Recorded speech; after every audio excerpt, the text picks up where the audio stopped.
ಎಲ್ಲರಿಗೂ ನಮಸ್ಕಾರ. ನನ್ನ ಹೆಸರು ಮಲ್ಲಿಕಾರ್ಜುನ್. ನಾನೀಗ 7ನೇ ತರಗತಿಯಲ್ಲಿ ಓದುತ್ತಿದ್ದೇನೆ. ನಾನು ಸಸ್ಯ ಅಥವಾ ಮರ. ನಾನು ಭೂಮಿಯ ಮೇಲಿರುವ ಪ್ರತಿಯೊಂದು ಜೀವರಾಶಿಗೂ ಬೇಕೇ ಬೇಕು. ನನ್ನನ್ನು ಪ್ರಕೃತಿ ಮಾತೆ ಎಂದೇ ಕರೆಯುತ್ತಾರೆ. ನನ್ನಿಂದಲೇ ಸೌಂದರ್ಯ, ನನ್ನಿಂದಲೇ ಹಸಿರು, ನನ್ನಿಂದಲೇ ಉಸಿರು, ನನ್ನಿಂದಲೇ ನೀರು, ನನ್ನಿಂದಲೇ ಆಹಾರ. ನಾನು ಪದೇ ಗಿಡ ಬಳ್ಳಿ ವಿವಿಧ ಭಾಗಗಳಲ್ಲಿ ಇರುತ್ತೇನೆ.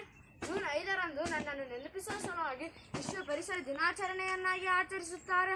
ನನ್ನ ಭಾಗಗಳೆಂದರೆ ಬೇರು, ಕಾಂಡ, ಎಲೆ, ಹೂವು, ಹಣ್ಣು ಮತ್ತು ರೆಂಬೆ ಕೊಂಬೆಗಳು. ಇವು ತನ್ನದೇ ಆದ ವೈಶಿಷ್ಟ್ಯತೆಯನ್ನು ಹೊಂದಿದೆ. ಬನ್ನಿ ಈಗ ತಿಳಿಯೋಣ. ನೋಡಿ, ನಾನೇ ಎಲೆ. ನನ್ನನ್ನು ಸಸ್ಯದ ಅಡಿಗೆ ಮನೆ ಎಂದೇ ಕರೆಯುತ್ತಾರೆ. ನಾನು ಆಕಾರ ಮತ್ತು ಗಾತ್ರಗಳಲ್ಲಿ ಭಿನ್ನವಾಗಿದ್ದೇನೆ. ಇದರಿಂದ ಎಲ್ಲ ಸಸ್ಯಗಳು ಹಸಿರಾಗಿರುತ್ತವೆ. ನಾನು ಪತ್ರಹರಿತನ್ನು ಹೊಂದಿದ್ದೇನೆ. ನಾನು ಪತ್ರಹರಿತಿನ ಸಹಾಯದಿಂದ ಸೂರ್ಯನ ಬೆಳಕಿನಲ್ಲಿ ವಾತಾವರಣದಲ್ಲಿರುವ ಕಾರ್ಬನ್ ಡೈಆಕ್ಸೈಡ್ ಮತ್ತು ನೀರನ್ನು ಬಳಸಿಕೊಂಡು ಆಹಾರವನ್ನು ತಯಾರಿಸುತ್ತೇನೆ.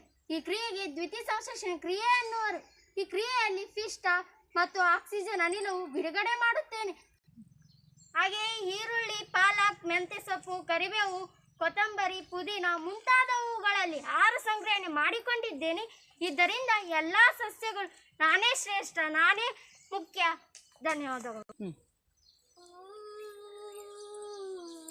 ಚೆಲುವೆಲ್ಲ ನಂದೆಂದಿತು, ನೋಡಿ ನಾನೇ ಸೌಂದರ್ಯ ರಾಣಿ ಹೂವು. ನನ್ನಲ್ಲಿ ನಾನು ವಿಧ ವಿಧ ಬಣ್ಣಗಳಲ್ಲಿ ಜನರ ಮನಸ್ಸನ್ನು ಸೆಳೆಯುತ್ತೇನೆ. ನನ್ನಲ್ಲಿ ಅನೇಕ ವಿಧಗಳಿವೆ. ಗುಲಾಬಿ ಹೂ, ಮಲ್ಲಿಗೆ ಹೂ, ದಾಸವಾಳ ಹೂ, ಸೇವಂತಿ ಹೂ, ಚೆಂಡು ಹೂ, ಸೂರ್ಯಕಾಂತಿ, ಕಮಲ, ಬ್ರಹ್ಮಕಮಲ, ಇನ್ನೂ ಹಲವಾರು ಹೂಗಳಿವೆ. ಅಲ್ಲದೆ ದುಂಬಿಗಳಲ್ಲಿ ನನ್ನಂತ ಆಕರ್ಷಿಸುತ್ತೇನೆ. ಹೂವಿನಲ್ಲಿ ಪರಾಂಗ ಸೃಷ್ಟಿಕ್ರಿಯೆ ನಡೆಯುತ್ತದೆ. ಆದ್ದರಿಂದ ನನ್ನನ್ನು ಸಸ್ಯದ ಸಂತಾನೋತ್ಪತ್ತಿ ಭಾಗ ಎಂದೇ ಕರೆಯುತ್ತಾರೆ.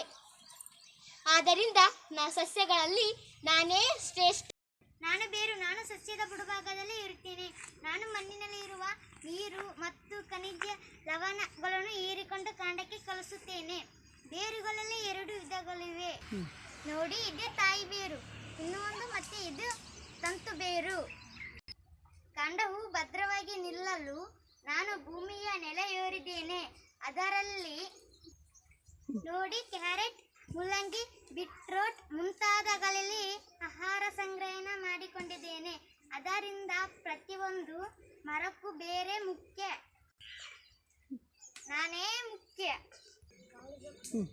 ನಾನು ಕಾಂಡ. ಸಸ್ಯಗಳಿಗೆ ಕಾಂಡವೇ ಮುಖ್ಯ.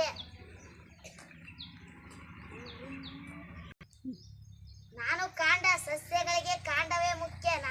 ಆದರೆ ನಾನು ವಿಶಾಲವಾದ ರೆಂಬೆ ಕೊಂಬೆಗಳನ್ನು ಹೊಂದಿದ್ದೇನೆ. ಬೇರು ಹೀರಿಕೊಂಡು ನೀರು ಮತ್ತು ಖನಿಜ ಲವಣಗಳನ್ನು ಸಸ್ಯದ ಇತರ ಭಾಗಗಳಿಗೆ ಸಾಗಿಸುತ್ತೇನೆ. ನೋಡಿ, ನಾನು ಕೂಡ ಶುಂಠಿ, ಆಲೂಗಡ್ಡೆ ಮುಂತಾದವುಗಳಲ್ಲಿ ಆಹಾರ ಸಂಗ್ರಹಣೆ ಮಾಡಿಕೊಳ್ಳುತ್ತಿದ್ದೇನೆ. ಅದರಿಂದ ಪ್ರತಿಯೊಂದು ಮರಕ್ಕೂ ಕಾಂಡವೇ ಮುಖ್ಯ.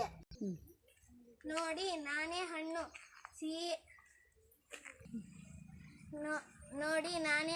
ಸಿಹಿಯಾದ ರುಚಿಯನ್ನು ಹೊಂದಿದ್ದೇನೆ. ನಾನು ವಿಟಮಿನ್, ಖನಿಜಾಂಶ ಮತ್ತು ಪೋಷಕಾಂಶಗಳನ್ನು ಹೊಂದಿದ್ದೇನೆ. ಹಣ್ಣುಗಳಲ್ಲಿ ಅನೇಕ ಪ್ರಕಾರಗಳಿವೆ. ಸೇಬು, ಮಾವು, ಸೀತಾಫಲ, ಪಪಾಯಿ, ದಾಳಿಂಬೆ, ಬಾಳೆಹಣ್ಣು, ಮೋಸಂಬಿ. ಹಣ್ಣುಗಳಲ್ಲಿ ಅನೇಕ ಪ್ರಕಾರ. ನಮ್ಮ ರಾಷ್ಟ್ರೀಯ ಹಣ್ಣು ಮಾವು ಆಗಿದೆ. ನನ್ನನ್ನು ಸೇವಿಸಿದರೆ ರೋಗ ನಿರೋಧಕ ಶಕ್ತಿಯನ್ನು ಹೆಚ್ಚಿಸುತ್ತದೆ. ಅದರಿಂದ ಸಸ್ಯಗಳ ಭಾಗದಲ್ಲಿ ನಾನೇ ಮುಖ್ಯ. ಸಸ್ಯದ ಭಾಗದಲ್ಲಿ ನಾನೇ ಮುಖ್ಯ. ಬೇರು ನಾನೇ ಮುಖ್ಯ. ಹಣ್ಣು ನಾನೇ ಮುಖ್ಯ. ಹೂವು ನಾನೇ ಮುಖ್ಯ. ಕಾಂಡವೇ ಮುಖ್ಯ.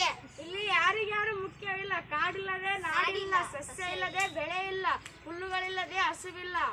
ಮನೆಗೊಂದು ಮರ, ಊರಿಗೊಂದು ಪರಿಸರ ರಕ್ಷಣೆ ಮಾಡುವುದು ನಿಮ್ಮ ಹೊಣೆ. ಎಲ್ಲರಿಗೂ ಧನ್ಯವಾದಗಳು.